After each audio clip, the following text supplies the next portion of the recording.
रोजगार का मुद्दा है। यहाँ रोजगार की कोई बात नहीं करता। 80 लोकसभा सीटें हैं यहाँ पर, फिर भी लोग यहाँ पर काम ढूंढने के लिए बाहर जाते हैं। दिल्ली के अंदर 70-60 सीटें हैं लोकसभा की, लोग दिल्ली भाग रहे हैं। जो भी पात्र व्यक्ति था उसकी जाति और धर्म नहीं देखी गई। पात्र व्यक्ति चाहे किसी भी समाज का हो, चाहे किसी भी तबके का हो, उसको मिला। और सबसे बड़ी समस्या थी यहाँ पर सुरक्षा की। व्यापारियों में शाम के 7 बजे के बाद बड़ा दहशत रहती थी। उस व्यापारी का अपहरण हो गया, उसका थैला छिन गया, उसके साथ लूट हो गई। जब से योगी जी ने उत्तर प्रदेश की सरकार संभाली है, यहाँ पर सबसे ज्यादा जो क्राइम होते थे, अपराध होते, उस पर बड़ी तरीके से अंकुश लगा हुआ है। आपका नाम क्या है और किस तरीके का समीकरण आपको इस बार यहाँ के फिरोजाबाद की, जो कि सुहाग नगरी के रूप में जानी जाती है, दिखाई पड़ रहे हैं? मेरा नाम मोहम्मद हाजी अबरार है और जो है यहाँ की जो जनता ये चाहती है कि हमारे लोकल सांसद हों। अभी तक जो है शहर से बाहर के हुआ करते थे, तो अभी हम लोगों के पास समस्याएं आ जाती हैं। जैसे हमारी दुकानों में परेशानियां, आग फाग लगी अभी कुछ महीना पहले, तो कुछ बाहर के लोगों ने हमारी कोई सपोर्ट नहीं करी। तो इसलिए हम चाहते हैं कि हमारे खुद के नहीं के अपने सांसदों में बढ़िया आदमी हैं, तो इसलिए हम लोग उनको चाहते हैं। बिल्कुल, लोकल बनाम बाहरी की बात इनकी तरफ से किया जा रहा है। आप लोग क्या सोचते हैं, किस तरीके की स्थिति यहाँ पर होनी चाहिए? 2024 के चुनाव चल रहे हैं, मुद्दे क्या हैं आप लोगों के? मुद्दे तो यही हैं कि विकास सबसे बड़ा मुद्दा होता है। अच्छी शिक्षा, अच्छा स्वास्थ्य और रोजगार और सुरक्षा। यहाँ के जो सांसद 2019 से के बाद से पहले 2014 से पहले जितने भी सांसद हुए ज़्यादातर बाहरी हुए, तो क्षेत्र हमारा विकास के नाम पर पिछड़ गया। जब सांसद यहाँ का बाहरी होगा तो वो महीने, 2 महीने, 6 महीने में कभी चक्कर लगाएगा, संसद की बैठक में जाएगा नहीं। जब स्थानीय प्रत्याशी होगा, यहाँ पर भाजपा के जो प्रत्याशी हैं ठाकुर विश्वदीप सिंह, वो सिटी के रहने वाले हैं, और सपा के प्रत्याशी हैं वो सैफई परिवार से हैं। तो यहाँ पर जो मुद्दा है सबसे बड़ा लोकल प्लस बाहरी। यहाँ की जनता की सबसे बड़ी पसंद यही है कि हमारा स्थानीय प्रत्याशी होना चाहिए। अब रही विकास की बात, मोदी जी और योगी जी ने इतना विकास कार्य किया है। यहाँ पर मैं बता दूं, जिस विधानसभा क्षेत्र में आप खड़े हुए हैं, फिरोजाबाद विधानसभा सदर क्षेत्र है ये, यहाँ पर सबसे ज्यादा उत्तर प्रदेश में 45 से लेकर 50,000 के बीच में यहाँ पर गरीबों को पक्के आवास मिले हैं निःशुल्क। साथ में सुलभ इज्जत घर मिले हैं महिलाओं को, और घर घर जो पात्र व्यक्ति थे उनको उज्ज्वला गैस कनेक्शन योजना के अंतर्गत गैस सिलेंडर मिले हैं। यानी आपके मुताबिक विकास के काम बहुत सारे विकास के काम। एक बात और बताना चाहता हूँ, जो भी पात्र व्यक्ति था उसकी जाति और धर्म नहीं देखी गई। पात्र व्यक्ति चाहे किसी भी समाज का हो, चाहे किसी भी तबके का हो, उसको मिला। और सबसे बड़ी समस्या थी यहाँ पर सुरक्षा की। व्यापारियों में शाम के 7 बजे के बाद बड़ा दहशत रहती थी। उस व्यापारी का अपहरण हो गया, उसका थैला छिन गया, उसके साथ लूट हो गई। जब से योगी जी ने उत्तर प्रदेश की सरकार संभाली है, यहाँ पर सबसे ज्यादा जो क्राइम होते थे, अपराध होते, उस पर बड़ी तरीके से अंकुश लगा हुआ है। और गुंडों में एक तरीके से दहशत है। बिल्कुल, तो गुंडों में दहशत है। और भी लोगों से जानते हैं। आप ये बताइए कि बेरोजगारी के मुद्दे को लेकर के सवाल खड़े किए जा रहे हैं कि इस पर किसी भी तरीके से काम नहीं हो रहा है। आपको क्या लगता है फिरोजाबाद संसदीय लोक क्षेत्र में? सबसे पहले तो उत्तर प्रदेश में सबसे बड़ा जो रोजगार का मुद्दा है, यहाँ रोजगार की कोई बात नहीं करता। 80 लोकसभा सीटें हैं यहाँ पर, फिर भी लोग यहाँ पर काम ढूंढने के लिए बाहर जाते हैं। दिल्ली के अंदर 70-60 सीटें हैं लोकसभा की, लोग दिल्ली भाग रहे हैं, कोई राजस्थान भाग रहा है, क्योंकि रोजगार यहाँ पर नहीं है। व्यापारी कस्टमर का इंतजार करता है कि कस्टमर आए, हमारी दुकानदारी हो। बहुत ज़्यादा स्थिति खराब हो चुकी है सबसे उत्तर प्रदेश में, क्योंकि रोजगार की कोई बात नहीं करता। और इस बार जो माहौल है वो यहाँ गठबंधन बहुत मजबूत है और अच्छे यादव जी चुनाव 1 लाख वोटों से यहाँ से जीत रहे हैं। बिल्कुल, तो रोजगार की बात होनी चाहिए। मुद्दा रोजगार का भी बहुत बड़ा है। आप लोग चाय की दुकान में हैं, यहाँ पर चर्चा हमेशा होती रहती, किस तरीके की चर्चा होती है? देखिए, चर्चा तो ये है कि शहर फिरोजाबाद में देखा जाए, आवास मिले, रोजगार के तौर पर कुछ रोजगार मिले, कुछ को नहीं मिले। लेकिन यहाँ पर अभी जहाँ पर आप खड़े हैं, लोगों के उसके रोजगार छिन चुके थे। करीब 70 दुकानों के आग लगी थी। नेताओं ने आश्वासन दिया किसी ने कोई अपना मतलब सहयोग नहीं प्रदान कराया सरकार के माध्यम से किसी भी तरीके से। दूसरा मुद्दा ये है कि शहर में आज पूरा शहर खुदा पड़ा है, कहीं भी रास्ता ढंग से नहीं है निकलने के लिए। ये सरकार को सोचना चाहिए, वर्तमान जो प्रतिनिधि हैं उनको सोचना चाहिए। तीसरा मुद्दा ये है कि स्कूलों की फीस, बच्चों की शिक्षा पर इतना बड़ा बोझ है। आज अगर देखा जाए तो अच्छी शिक्षा दिलाने के नाम पे हमें 50,000 रुपये एक बच्चे की प्लेवे से लेकर 3rd तक हमें खर्च करना पड़ता है, तब उसे हम अच्छी शिक्षा प्राप्त करने के लिए बोल सकते हैं। इस विषय पर भी सरकार को सोचना चाहिए। तो इन सभी मुद्दों को लेकर के यहाँ भी जो भी होगा, इन सभी मुद्दों को जो भी वर्तमान प्रत्याशी हैं वो इनको अपने घोषणा पत्र में जारी रखेंगे, उनको के सभी लोग, स्थानीय लोग सपोर्ट करेंगे। क्या मुद्दे हैं आपके? मुद्दे, सरकार विकास की बात कर रही है। मोदी सरकार 10 सालों से बहुत अच्छा काम कर रही है। अभी एक इंजन सर्विस में गया है, एक इंजन बदस्तूर काम अपना कर रहा है।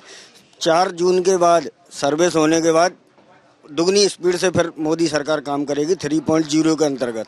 और लोकल प्रत्याशी और बाहरी प्रत्याशी की लोग बात कर रहे हैं, तो सरकार का भी दे है लोकल फॉर वोकल। तो हम भी अपने लोकल प्रत्याशी पे ही ज़्यादा जोर दे रहे हैं और भारी वोटों से विजयी बनाएंगे, विश्वदीप सिंह को लोकसभा पहुंचाएंगे। बिल्कुल। तो यहाँ पर जिस तरीके से मुद्दा ये है कि लोकल और बाहरी का मुद्दा इस वक्त यहाँ पर यहाँ के लोगों के द्वारा दिया जा रहा है, लेकिन कुछ लोगों का ये कहना है कि लोकल वोकल होता है और उनकी तरफ से ये एक बड़ा मुद्दा होगा इन चुनावों में। खास तरीके से 2024 के जो चुनाव हैं, यहाँ पर जो आम जनता है वो यही सोचती है कि किस तरीके से विकास यहाँ पर हुआ है, उनको तमाम चीज़ों को देखना है। कुछ लोगों की तरफ से कहा जा रहा है कि बेरोजगारी भी एक बड़ा मुद्दा है जिसको कि सरकार की तरफ से ध्यान देना होगा। आंकड़ों की अगर बात करें तो करीब 2.5 लाख के आसपास मुस्लिम मतदाता और इतने ही मतदाता यादव हैं। इसलिए ये कहा जा रहा है कि इस पूरे इलाके में माई कॉम्बिनेशन होने के चलते ये समाजवादी पार्टी का गढ़ माना जा रहा है। यहाँ के वोटर क्या सोचते हैं, मैं एक मुस्लिम बहुल इलाके में मौजूद हूं और यहाँ पर इनसे जानने की कोशिश करते हैं कि आखिर ये लोग किस तरीके से इस बार के चुनाव को देखते हैं और इनके जहन में किस तरीके के मुद्दे इस वक्त चल रहे हैं। ये बताइए कि अंकल जी क्या मुद्दा है और किस तरीके से आप लोग सोच रहे हो, क्या हवा इस वक्त बह रही है यहाँ पर? हवा भारतीय जनता पार्टी की बह रही है। उसने बहुत काम किए हैं। पहला काम के 2.5 लाख रुपया मकान के लिए दिया है। गरीब मुसलमान थे, उन्हें बहुत को लोगों को पैसा मिला है, इसलिए बहुत मुसलमानों को विचार ये है कि बीजेपी को वोट दिया जाए।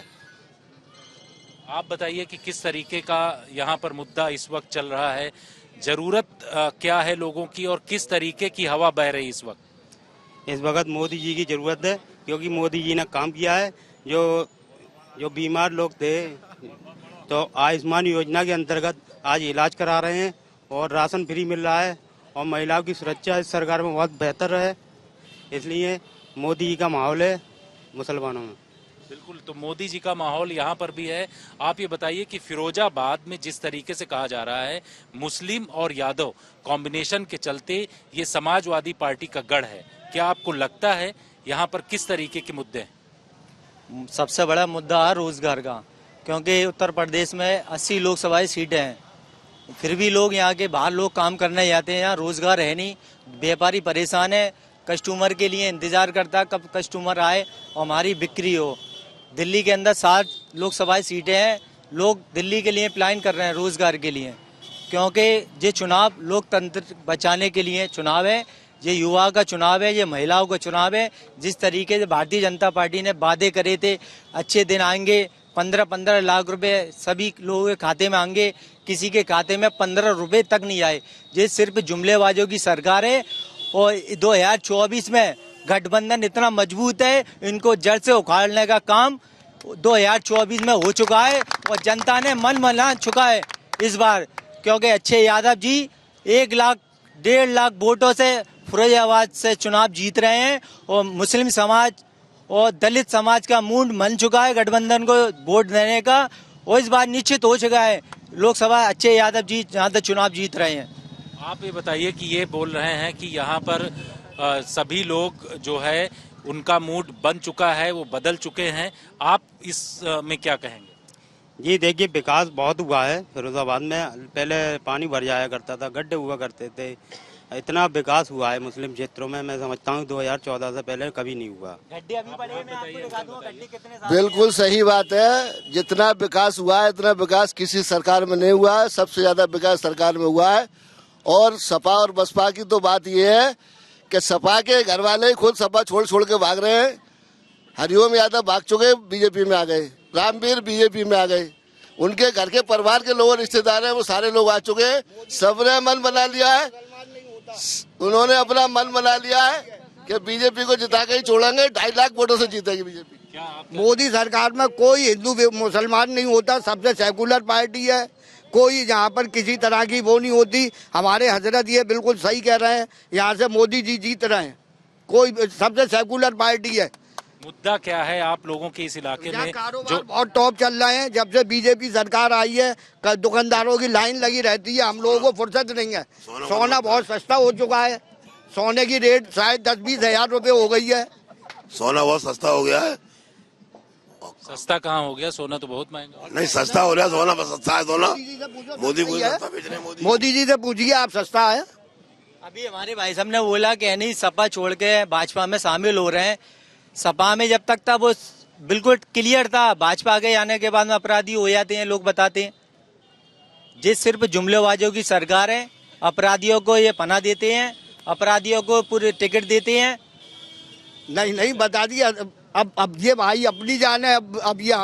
अब ये तो पार्टी के आदमी है, ये तो अपनी पार्टी की कहेंगे। कांग्रेस पार्टी के हैं, ये तो यहाँ के पार्षद हैं। गठबंधन बहुत मजबूत है। अच्छे यादव लाखों वोटों से जीत चुके हैं। यहाँ से एक तरफ इलेक्शन है, अच्छे यादव जिंदाबाद। क्या मुद्दा है इस बार का चुनाव में, आप क्या सोचते हैं? अच्छे यादव की जीत होगी। बीजेपी को आना नहीं चाहिए, क्योंकि यहाँ पे लोग काफी परेशान है कारोबार के एतबार से, हर चीज से। तो अच्छे यादव की जीत है। फिरोजाबाद में तो अच्छे यादव ने पहले भी मतलब विकास कराया था, अब भी कराएंगे इस बार। ये तो कह रहे हैं कि यहाँ पर हवा दूसरे तरीके की बह रही है। मोदी जी जीतेंगे। आपका नाम क्या है? बिजली बाबू ये भावनाओं को समझिए, क्या कहना चाह रहे हैं ये। बिल्कुल। तो यहाँ पर आप देखिए कि किस तरीके से लोगों के बीच में ये बात चल रही है, ये चर्चा चल रही है कि जो योजनाएं हैं उन योजनाओं के हिसाब से काम हो रहा है। जो योजनाएं उन्होंने दी हैं वो तारीफ तारीफ है। उन्होंने जो आवास का काम करा है, जो लोगों के पास घर नहीं रहा करते थे, आज उन लोगों के पास घर है। आप उनसे पूछिए जाके, ऐसी बात नहीं है। आज मुस्लिम क्षेत्रों में जाके ऐसी बात नहीं, विकास हो रहा है। ये है देखिए धीरे धीरे काम होते हैं और सब धीरे धीरे ही चल के होते हैं। आज आप जाके देखें हमारे यहाँ मुस्लिम कम्युनिटी में जाके, पहले हम छोटे हुआ करते थे, हम स्कूलों के वक्त में जाया करते थे अपने यार दोस्तों के साथ, तो उन लोगों के यहाँ गड्ढे हुआ करते थे। आज जाके आप देखें तो वहाँ ऐसी बात नहीं है। सर्वे करें आप जाके, वहाँ रोड काफ़ी तब्दीली हो रही है। ऐसी बात नहीं है। माननीय गडकरी साहब ने आप देखिए नेशनल हाईवे का काफ़ी अच्छा काम कर रखा है। आज देखिए किस हाईवे से कहाँ तक जोड़ रखे हैं। चाहे वो पूर्वांचल की बात ले लीजिए, चाहे आप यूपी की बात ले लीजिए, चाहे एक्सप्रेसवे की बात ले लीजिए, चाहे महाराष्ट्र की बात ले लीजिए। ऐसी बात नहीं, गडकरी जी साहब ने एक्सप्रेसवे से लेकर तमाम योजनाओं को जो करे हैं, ऐसी बात नहीं है। काफ़ी मोदी जी ने और योगी जी ने काफ़ी, चाहे यूपी गवर्नमेंट में योगी जी हों। आप क्या कहना चाह रहे हैं? नहीं, भाई की बात ठीक लगी मुझे। इनकी बात से मैं सहमत हूँ। बहुत अच्छा काम किया है योगी सरकार ने, मोदी सरकार ने यहाँ पर। और सबको, सारे लोगों की लाभ मिला। राशन भी मिल रहा है। अभी भी सर एक कंट्रोल पे छोड़ कर आया हूँ, लाइन लगी हुई बढ़ रही है कि मुस्लिम लोग ले नहीं रहे, सब ले रहे हैं। सबको फायदा मिल रहा है, कोई भेदभाव नहीं है। बहुत अच्छा कार्य किया मोदी सरकार ने और आगे भी करेगा। और हमारी फिरोजाबाद की जनता है, बीजेपी को सपोर्ट करेगी और हम वोट देंगे भी और दिलवाएंगे, लोगों से अपील भी करेंगे। और इंशाल्लाह इस बार हमारे यहाँ का सांसद लाखों में जीत के सांसद पहुँचेंगे। ऐसा नहीं है, जनता बहुत सपोर्ट में है बीजेपी के, आगे भी रहेगी। मोदी जी को पसंद करते हैं हम, योगी को पसंद करते हैं, उनके काम को पसंद करते हैं। काम किया उन्होंने, भेदभाव नहीं है, कोई भेदभाव नहीं है। सारे लोगों, सबका साथ सबका विकास, बेहतर काम किया है। 2.5 लाख की योजना मोहम्मद सलीमुद्दीन है और 2.5 लाख की योजना भी मिल रही है सबको। मकान मिल रहे हैं, राशन मिल रहा है, क्या चाहिए। बिजली टाइम से मिल रही है। पहले कभी इतनी बिजली नहीं मिली जो आज मिल रही है। 20-22 घंटे मिलती है बिजली, कभी नहीं मिली बिजली जो इस बार मिली है। सब कुछ बेहतर है, अच्छी सरकार चल रही है और हमें पसंद है। आगे वोट भी हम बीजेपी की देंगे और जो उम्मीद है सारे मुसलमान फिरोजाबाद के बीजेपी को वोट देंगे। भारी बहुमत से जिता के भेजेंगे अपने सांसद को। सभी जनता से यही अपील करूंगा कि इस बार विकास पे वोट दिया जाए।